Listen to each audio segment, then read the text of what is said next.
Welcome to Families in Action on your hometown station, AM 1220 KHTS. I'm Cary Quashen. I'm your host, but I do not host this by myself. I have a co-host, Michael Doherty, the AKA... The Silver Fox. Where did that come from, Michael? Well, it came from the behavioral health unit. One of the nurses there decided that that should be my new nickname. No, I think it was the patients. A patient? Well, it could have been that too. So, AKA the Silver Fox. Hey, Families in Action is brought to you by your local hometown station, AM 1220 KHTS. We've been on the air just about 13 years. So, wow, what a long time, and we sure do appreciate that. A big thank you to KHTS. Hey, big thank you, absolutely. And also by the Action Family Counseling, which is alcohol and drug treatment centers. We do everything from outpatient to live-in residentials and everything in between. And then the Action Foundation. I'll let you talk about that, Mike. Oh, Cary, let's touch on two things with the Action Family Foundation. Both are so exciting. One is something you've been doing for a very long time, and that is the support group every Tuesday from 7 to 9 at Canyon High School, which includes not only teens, but support for parenting support. We've been doing that for, I can't even tell you how long, because before it was at Canyon, it was over at Saugus High, and before that, it was called Tough Love, and that was almost 30 years ago. Oh, that's where it came from. So we've been in this valley doing these groups. Yeah, it was Tough Love, and then it was Action. So we've been in this valley doing this for over 30 years. Well, I just really think the parent support thing is cool, and it's free. Larry's looking like he's surprised. He didn't know that, huh? I didn't, because I remember when you were in Glendale. Yes, doing still stuff are. down there, and I remember Tough Love, and I didn't realize you were Tough Love. You know what? They actually goes back to my days at Pacific Clinics in Pasadena. Yes, they called us when I was working at a hospital over 30 years ago, and they had a bunch of parent groups. They wanted teen groups.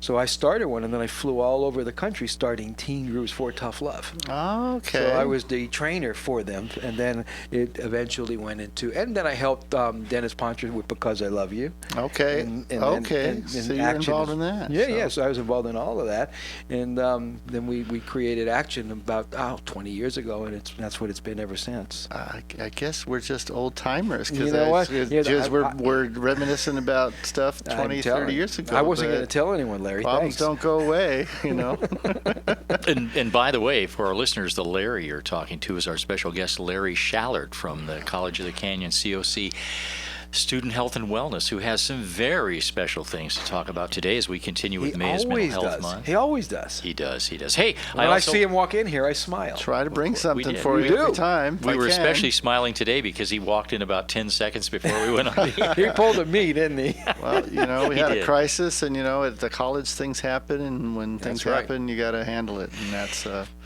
But I'm watching the clock. I'm going, let's see. But it's worked out fine. I'm sorry. I cut it so close. You actually made it. Yeah, you actually weren't late. The other thing I wanted to mention again, and we mentioned it last week for the first time in a long, long time, and that's the Action Academy, Cary.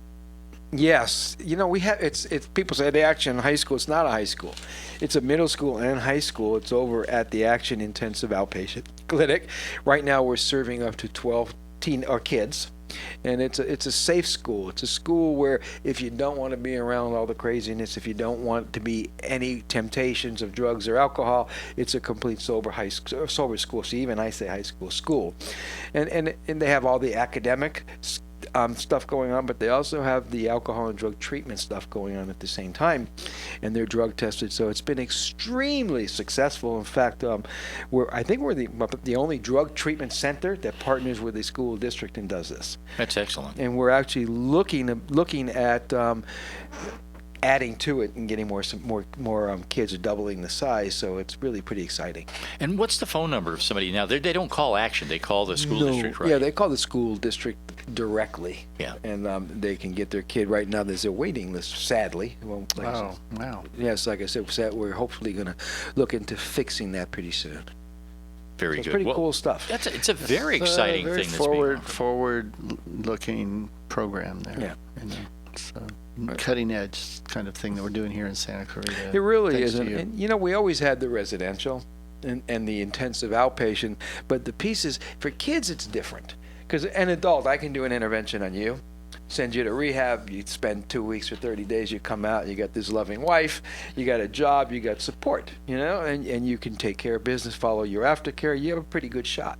But take a 15-year-old or 16-year-old adolescent that's using alcohol and drugs, and by the time parents find out, everyone they know is. So you put him in a treatment center for a few weeks, you send him out, and he goes to outpatient, he's right back to school. Everybody he knows is using. Right, because that's become his peers, that becomes his friends, quote, right, unquote, and the people he knows, and that's his support system, is people that are also in that situation. Right, and let's get it straight. Not all kids use, but all his friends do by the time that you find out. So now he comes out, and you send him right back into the frying pan. So really, the school that we have now, the Action Academy, is really a safe place for people to get back into the world, into life. And we don't want to keep kids in bubbles, because we know, what, they're going to have to face life in the world anyway. So our goal is to get them strong enough to go back to regular school where they can graduate on stage with their peers. Right. So you're not keeping them there forever. No, we can, and we will if we need to. It's a transition kind of program. Exactly. So it's really one of the only of its kind, because all the other sober schools, you go and you graduate through that. But like I said, our goal is to get them strong enough to get into mainstream and say, no, I don't do that anymore. And is it a public school, Cary? Do you have to pay to go to there? No, it's free. It's right through the Hart School District. Doesn't cost them nothing, and it's just like they're in regular school. They graduate from their school. So it's really pretty exciting stuff. It's really great. Yeah, it's been a goal of mine for many, many years, and the last couple of years we pulled it off. It's fantastic. Yeah. Cary, I want to bring up something from the action file that you talk about on a regular basis, and that is how smoking cigarettes are a gateway drug. And the governor, Sacramento, I love it, did something great last Wednesday. He great. Gets lucky sometimes. He does. Cary, I got to tell you. I got it right there. Turn the microphone around. Okay. Here's what happened. Last Wednesday, Governor Brown signed a pack of bills, a bunch of bills, that will raise the smoking age in California from 18 to 21 and restrict the use of electronic cigarettes, e-cigarettes in public places, vaping, in other words. And that I like. That is really aggravating. I was at a restaurant with some friends the other night, and we were standing in the doorway, and there's this guy walking, and he's just blowing that vape stuff all over there. And I almost said, hey, put that down. It really irritated me. This pack of... I was like sharing it with him, Oh, well, yeah. No, thank you. No, thank you. Right. Exactly. It's this now pack very of bills cool. Right. Just to let you know. Also expands the no smoking areas at public schools. But it goes, let's look at this a little closer, because this is really, really excellent. Brown did not comment on the other bills that he signed, but State Senator Ed Hernandez of West Covina said approval of his bill is raising the smoking age will save lives, which we know. The governor's signature on Tobacco 21 is a signal that California presents a united front against big tobacco, Hernandez said. Together we stand to disrupt the chain of adolescent addiction. Continuing on, the tobacco industry is feeling threatened by this, so they're going to kick up a bit of a fuss, right? In the meantime, this is one of the most expansive efforts to come out in some time. Listen to this. By the way, military is excluded. Military's excluded? That's right. If you're old enough to... Where did you hear that? I heard it yesterday. Oh, I know what you mean. It is. You're correct. In the bill, if you're in the military... Correct. Then you're excluded from this, because somebody stood up and said, wait a minute, you can put your life on the line, but you can't smoke. So you give me a gun and send me to war, but... Yeah, exactly. But that's okay. We can deal with that. Yes. Supporters of the bill notice that tobacco remains the leading cause of preventable death in the U.S., with as many as 34,000 Californians dying each year. Brown's signature makes California the second state in the nation to raise the tobacco age to 21, following Hawaii. Now, some 90% of tobacco users start before the age of 21, which is what we talk about. By the way, there's only two reasons an adolescent would smoke a cigarette today. First of all, it doesn't get you high. It doesn't make you feel good. I hear people say, well, it releases my anxiety. The only reason tobacco relieves anybody's anxiety is because they're addicted to nicotine. And when they take a hit, it's that fix that you feel better about. That's where the anxiety goes. And we also know that kids that are, well, all of us for that matter, but people that are in transition age, they do have anxieties, they do have depressions, they do have feelings of being bullied, or the feelings of not fitting in, or being lonely, or not fitting in, and we know that sometimes leads to things like tobacco and drugs and everything else, in order to sort of relieve that pain, or to feel like you're a part of something. Right. And so but you're right, after a while then it's a physical addiction, and now we got double trouble. And that's where it relieves my anxiety. You have anxiety because you need nicotine, and as soon as you take a hit, the anxiety goes away. So, but there's only two reasons an adolescent would smoke a cigarette. Number one, it's peer pressure. All the cool kids are doing it, and why not? The other reason is it's a learned behavior from home.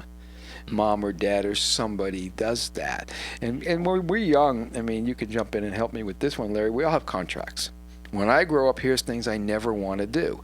I'm not going to smoke cigarettes. I'm not going to use drugs. I want to be a cop or a teacher or a therapist or whatever it is, right? Or a radio show host or whatever the deal is. And most alcoholics or addicts, it's changed a little now with the prescription drug deal, but most alcoholic or addicts, the first contract they break is cigarettes. And it's and think about this for a second. Here's what it says on most packs, and I'm going to left field, but we're going to come back to where we want to go. On most packs of cigarettes, it says one of a few things. It says smoking contains carbon monoxide. We know that's poison. Or it also says, this is interesting, warning. No, it doesn't say warning. It used to say warning. I still say that, but it says smoking causes. Doesn't say might. Oh, as a Surgeon General has determined is what it says. What does that mean? The Surgeon General has determined. What does that mean? It's like fact, right? That smoking causes. Doesn't say might anymore. Lung cancer, emphysema, and blah, blah, blah, blah, blah. So the first contract a lot of these kids do is they smoke a cigarette, and then they say, it's only a cigarette, I won't use pot. Well, it's only pot, it's not really a drug. And then it goes on and on and on. Especially, we're seeing a lot of that in college cases right now, especially in our rehabs. These kids, they're being held at home. Parents are watching them. All of a sudden, they're out in the freedom, and anxiety comes, they get anxious, they don't know what to do. Fitting in is easy if you start playing around, and then we have problems. Well, this goes on to say that raising the age to 21 for being able to purchase tobacco products will result in 200,000 fewer premature deaths for those born between 2000 and 2019. And here's the other cool part about this, because we talked about this as well. Under other legislation signed by the governor, electronic cigarettes are considered to be tobacco products now, cannot be used in restaurants, theaters, bars, and other places where smoking has long been banned. They also cannot be marketed to minors, which is a very big deal. You know what's interesting about that is originally e-cigarettes and all that was created, why? To help people get off of nicotine. That was the original idea. Yeah, and now we're seeing so many adolescents that are vaping, as they call it, and a lot of these kids would never have smoked cigarettes. Correct. And because now they're vaping because it's not a cigarette, it's not tobacco. So really, it's created more crisis than less. Well, let me just throw one more on the fire, because there's a new study that we just put out today. E-cigarette poisonings in kids are skyrocketing. Now, when I say kids, hold on to your hats. The number of children under 6 years of age poisoned by nicotine in e-cigarettes rose by nearly 1,500% between 2013 and 2015, and one child died. You look shocked, Larry. Me too. 6? Where's that coming from? Under 6. Well, is this from eating something? Where'd you find that? On the coffee table? It's online today. I believe you. More than 90% of the children swallowed the nicotine-laced liquid known as e-juice that is smoked inside the e-cigarettes. Nearly half of the exposed... Because it smells like candy. That's right. Nearly half of the exposed children were under the age of 2 years old. The number of children exposed to e-cigarette products each month rose from 14 in January 2012 to 223 in April 2015. 2015. On average, every 3 hours, a poison center receives a call about a young child exposed to an e-cigarette or liquid nicotine. That's more than 7 children each day. Liquid nicotine is very concentrated and easily absorbed by the body. And in this study, children exposed to e-cigarettes and liquid nicotine were more commonly experienced severe clinical effects such as seizure, coma, and respiratory arrest. Children are attracted to the small, colorful bottles of liquid nicotine that come in rainbow of colors and flavors, mimicking candy and desserts, bubble gum, gummy candy, marshmallow, chocolate, fruit flavors, glazed donut, and pie crust flavors. Who are they marketing it to, Cary? Yes, but now, by the way, we're also having more and more children coming into ERs with THC overdoses because of the edibles. So, I guess what I'm saying is, parents, this is reckless.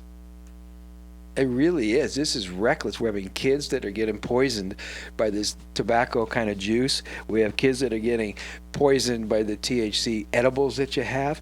We had a mom that just got killed because parents left a gun in the back seat of a car. You remember that was on the news? I mean, we really have to pay attention to what we're leaving around our homes.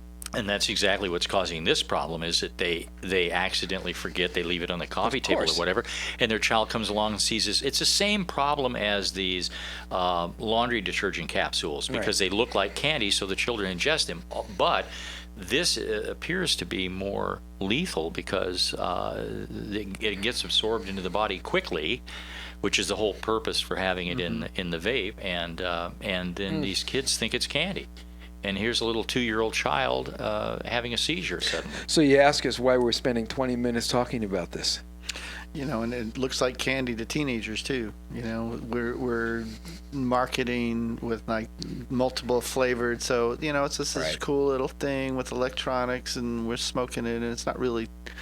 I'm just kind of having a candy bar or something like that, and you really wonder what's going on with all these shops. All of a sudden, vape shops everywhere. I'm going, what happened? And the kiosks in the mall. Yeah. But you know what the kids say? Would you rather me smoke? No, I'd rather you do none. Yeah, why does there have to be a choice? Let's not do any. Exactly. Right. So it's the same old thing that I keep kind of harping on. Is if you know my shtick, it's like, there's ways of coping that are healthy, and there's ways of coping that aren't healthy, and there's people that are resilient, and there's ways of handling problems that's healthy, and other ways that aren't healthy, and we know that cigarette and vaping and using THC in the vaping and everything else is just kind of a way of coping, but not a real positive way of coping. There's other ways of coping that we can talk about, from riding a bike to mindfulness training and counseling and everything else. I haven't came up with a drug yet that you could smoke and it make you feel good forever. Problem with any drugs is when you smoke it, you feel good. When you come down, you're back to who you were, and your problems are there. Very temporary relief, but kids are looking for relief for whatever. And so is adults. Yeah, and we just need to learn there's other ways to get that relief that's positive and that's actually healthy. Right. Yeah. So the bottom line here is that people have to understand that it's not just a harmless little thing. It's like anything else. First of all, we also know that these things have been known to explode, and some people have been injured very, very, very, but they haven't even had a chance to do long-term experiments on this thing, and we don't even really know the danger. I hear this from kids all the time. It doesn't have all the chemicals that cigarettes have. So what? What does that mean? That mean it's healthy? Right. You're sucking a foreign substance You're still into your putting lungs. something in your lungs that can't be good. So it's like, okay, so it's healthier than cigarettes. Then don't do both. Right. That's kind of new. Maybe I haven't smoked a cigarette in 28 years. Maybe I should go start vaping. It's healthy. What do you think? Yeah. Probably not. Probably not. Not a good idea, right? It's a gateway thing. It's a gateway. Or we'll have to send you to a rehab. Even if it's not a gateway, is what I'm saying. It's still bad. Yeah. It can't be good. It is. It's not a good thing. No. So So it's May is Mental Health Month. It is. And, It is. We're going to get ready to go on break in about a minute. But what are we going to do today? Let's talk about what the rest of the show is going to be. Well, I got to tell you, Larry's here. We love having Larry on the We show. do. But today, Larry's going to be talking about something really cool that we're doing tomorrow. I'm over there. Mm-hmm. You're invited if you want to show up. But I wish I could tomorrow, but tomorrow's crazy. But go ahead. we got, and I'm going to let Larry talk about it. But it's Shine a Light on Suicide, which is a big deal, and they do over at the college. And it looks, I mean, it's very, I mean, visually effective. And I don't want to take any of the thunder away from Larry, but this is an amazing thing, and we give out so much helpful information to so many students. Right. It's our signature event that we do at the Student Health and Wellness, along with our Body Mind Wellness Committee, and the whole college gets behind it. We honor the 1,100 students that take their life every year that are college students, and we try to get it across to not just our students, but our faculty and our staff and our community, that this is a really serious issue, that college students are under a lot of stress in addition to the other kinds of things that might be going on in their family, and they often will take their lives. So we're trying to bring awareness about that issue. And we also have a excellent speaker by the name of Kevin Berthia. He's a nationally recognized speaker that actually attempted to take his life by jumping off the Golden Gate Bridge, and he went over the side but ended up on the side of the bridge and was talked off by a local law enforcement person, and now he's become a speaker. So he'll be able to relate to students and staff in the community about what it is to be at the point where you're ready to take your life. And so it's going to be very strong stuff. On that note, let's go on break. We'll be right back. This is Families in Action on your local hometown station, AM 1220 KHTS.